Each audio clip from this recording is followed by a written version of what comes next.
这一讲我们进入了新历一年武帝元朔6年，元朔年号的最后一年。华南王刘安和衡山王到底如何谋反，这条线先按下不表。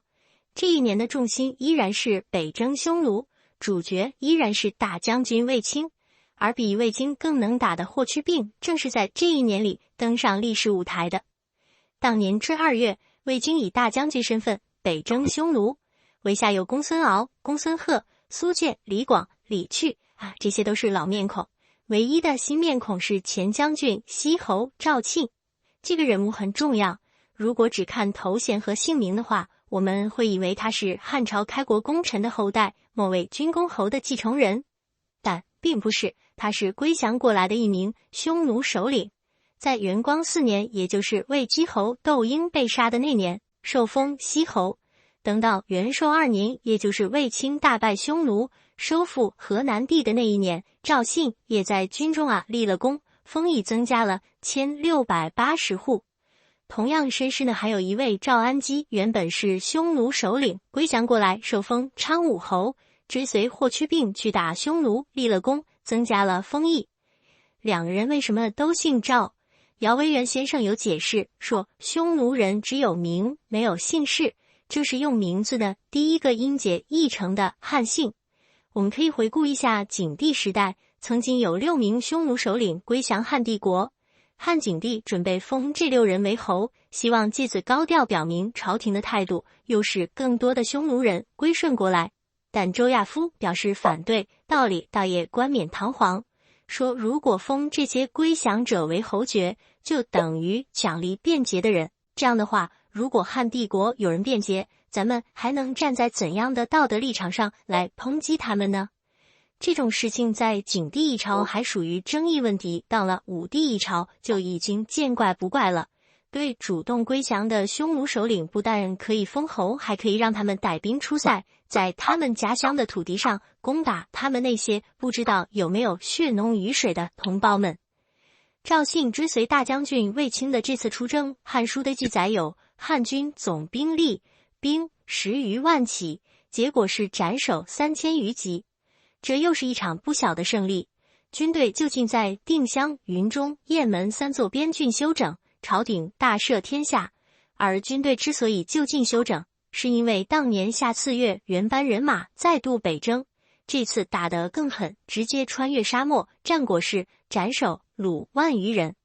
这是总体的战果，局部也有失利的战斗。右将军苏建和前将军赵信合兵一处，一共3000多名骑兵，遭遇了单于亲自统帅的匈奴主力。激战1天多，汉军几乎就要全军覆没了。到了这种危机时刻，赵信迅速做出了人生中的重要决定，带着手下800名骑兵投降了，回归族人的怀抱。至于苏建坚持战斗，最后兵都打光了，自己一个人逃出生天，找到了卫青的军营。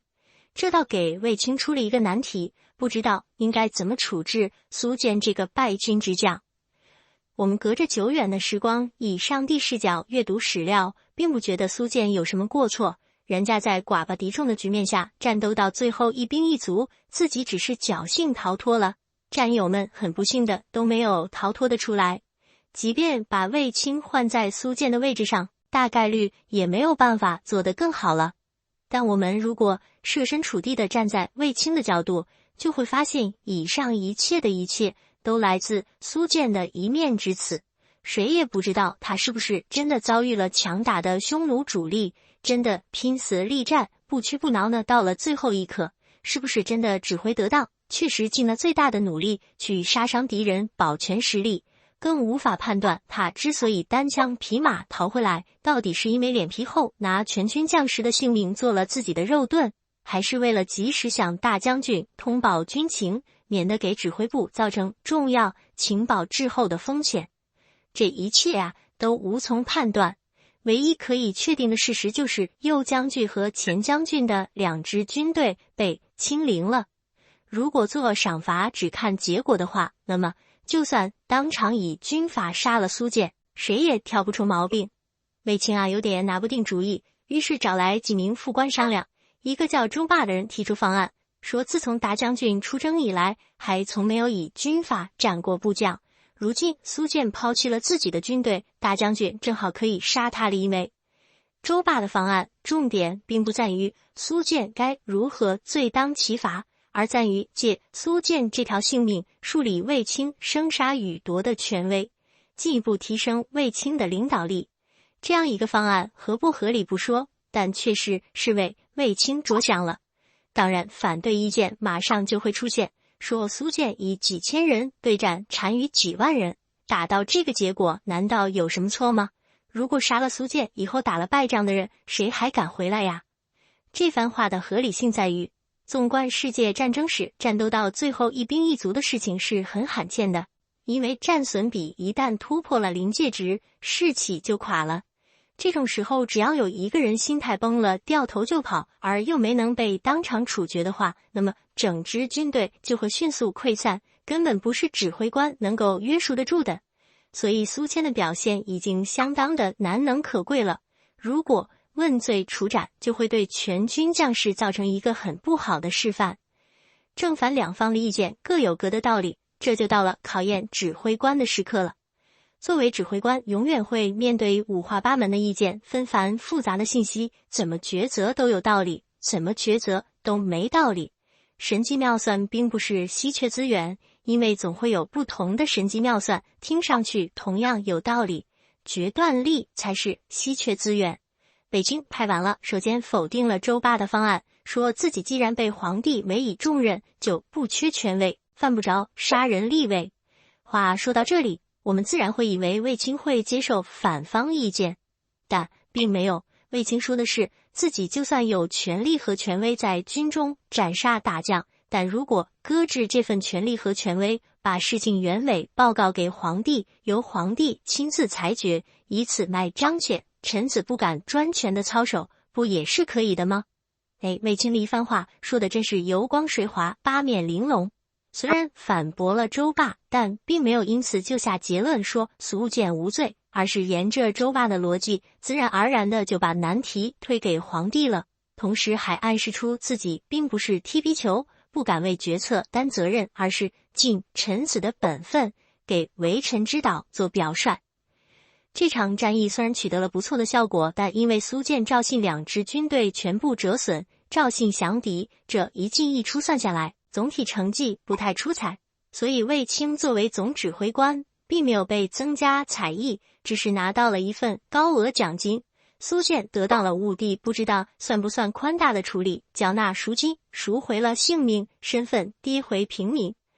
当然也有立功封侯的人，上古太守郝贤前后4次追随卫青出征，斩首和俘虏的总数超过2000，受封重利侯。但郝贤的光彩被一名年轻军官遮掩住了。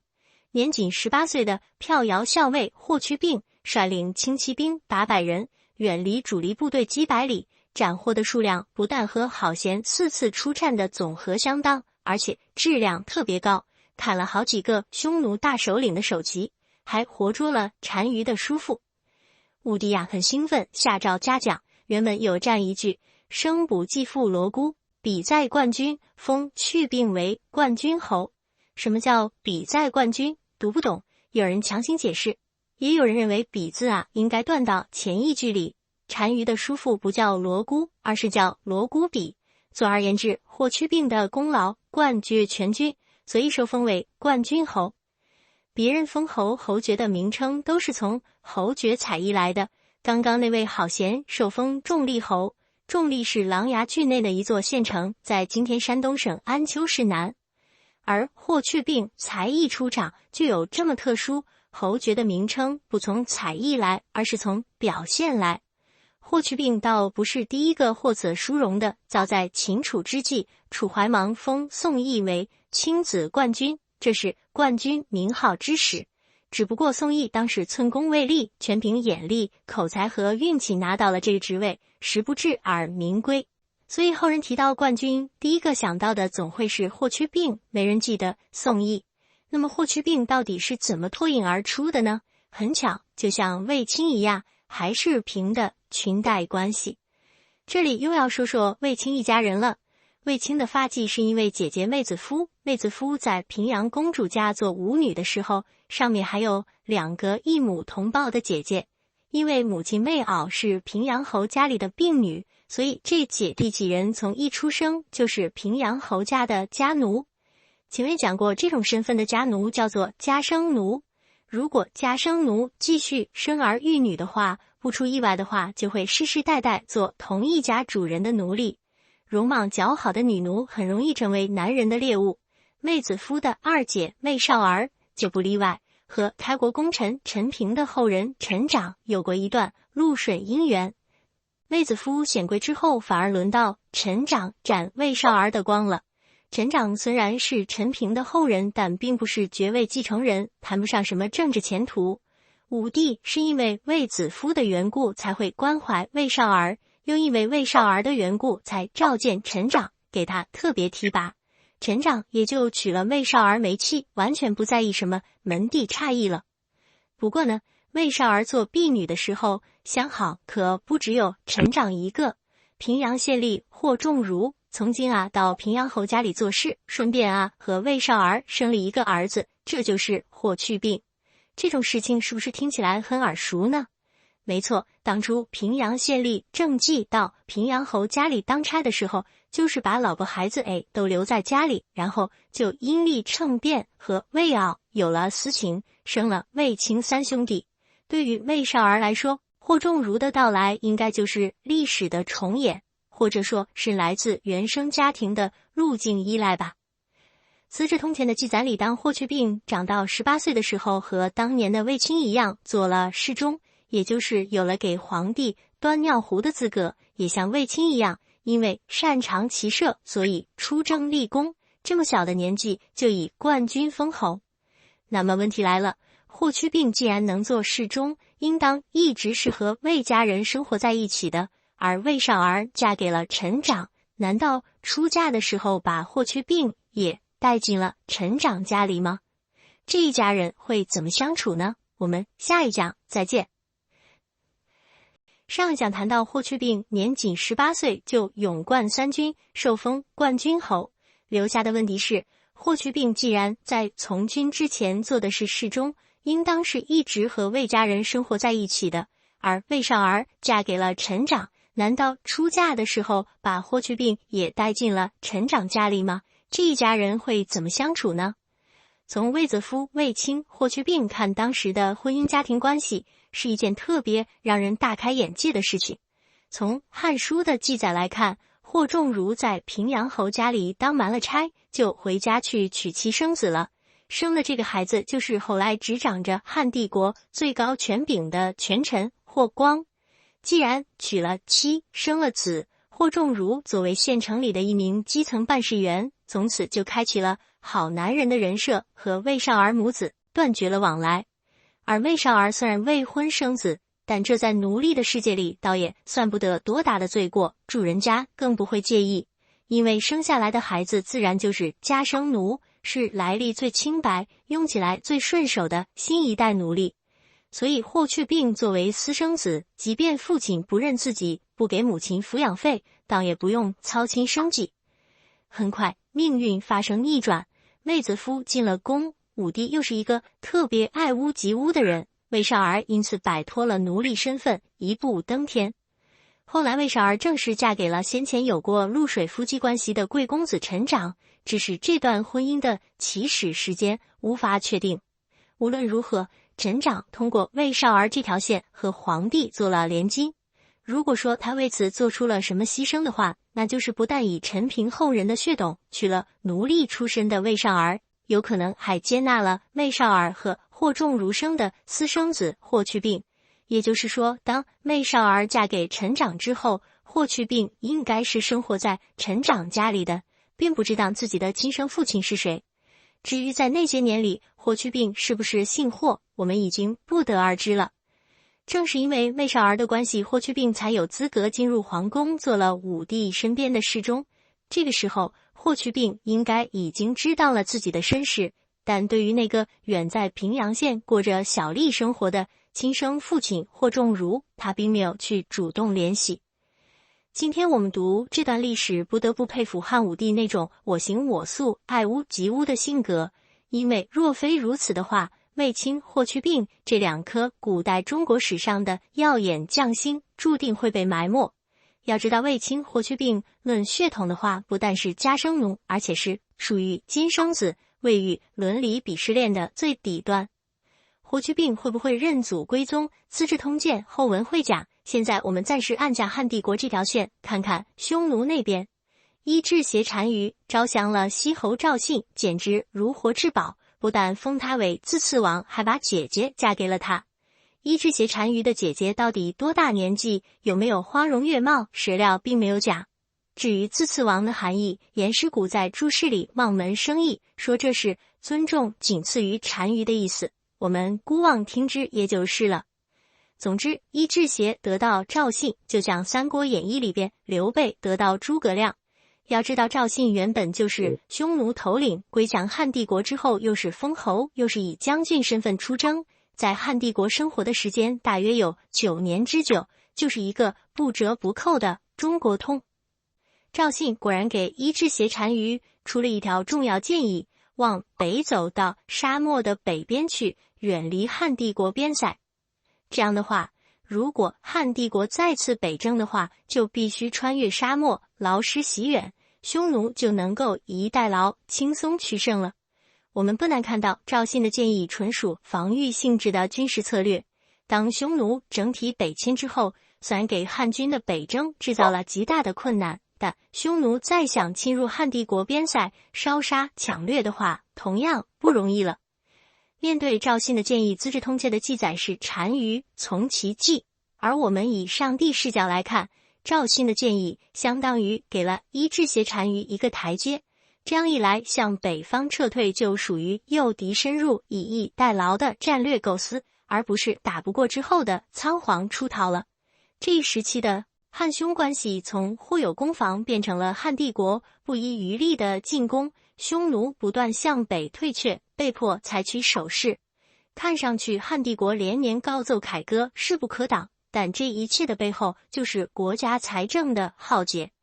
每次北征之后，朝廷都要奖励有功将士，实在没少花钱。但以我们今天的经济学知识来看，这样的花钱就算耗费了不少国家财政储备，归根结底也无非是把朝廷从民间聚敛来的财富归还给了民间，反而足以扩大民间经济的总需求，刺激生产，对国家经济形成正向激励。但问题是，随着仗越打越多，赏金消耗高达20多万斤黄金，再加上舒方郡、前梅郡和沧海郡的建设，国家财政已经入不敷出了。于是就在汉帝国节节胜利的年景里，就在卫青、霍去病大展雄图的年景里，就在伊稚携单于被迫退守大漠以北的年景里，汉帝国竟然财政告急了。也就是说，如果再策划一次北征，等到凯旋的时候，国家已经拿不出钱来论功行赏了。更何况杀丁1000，自损800，汉帝国的人马死亡已经到了10几万的规模，后勤损耗还不算在内。也就是说，文景之治所有的积蓄到这个时候已经消耗殆尽了。摆在朝廷面前的问题很严峻，怎么搞钱？面对这种问题，全世界的古代政权都不外乎2种办法，要么横征暴敛，要么卖官鬻爵。武帝采取的是后一种办法，设置了一种全新的爵位，叫做武功爵。武功爵到底可以怎么取得？史料记载相当含混，但大体可以知道的是，不管是谁，只要花得起钱，就可以购买武功爵。爵位只要到达了千夫这个级别，就可以享受授官的优先权。简单讲，如果某个职位出现了空缺，朝廷就会把这个职位优先授予有千夫级别的人，而无论这个人是否称职。当然，这样一来，官员的晋升途径就乱套了，管理表现不佳，也就是情理之中了。历史学家何资全先生有概括说，汉因袭秦爵制分20等，第9级武大夫以上可以免徭役。武帝又立武功爵，分11级，第7级千夫以上免徭役，有钱的人可以买爵。这样一来，兵役的苦难就更集中在一般贫苦的农民身上。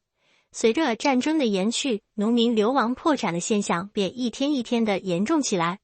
武帝解决农民破产问题的办法，一是大量的以奴隶和罪人为兵，以减轻农民的兵役负担。以罪人和奴隶为兵的办法是晁错对文帝建议的，武帝来实行了。第二是迁徙平民于边境屯田，但这两种办法是不能解决问题的。在商人大地产所有者的兼并威胁下，小农、罪人、奴隶本是一体的。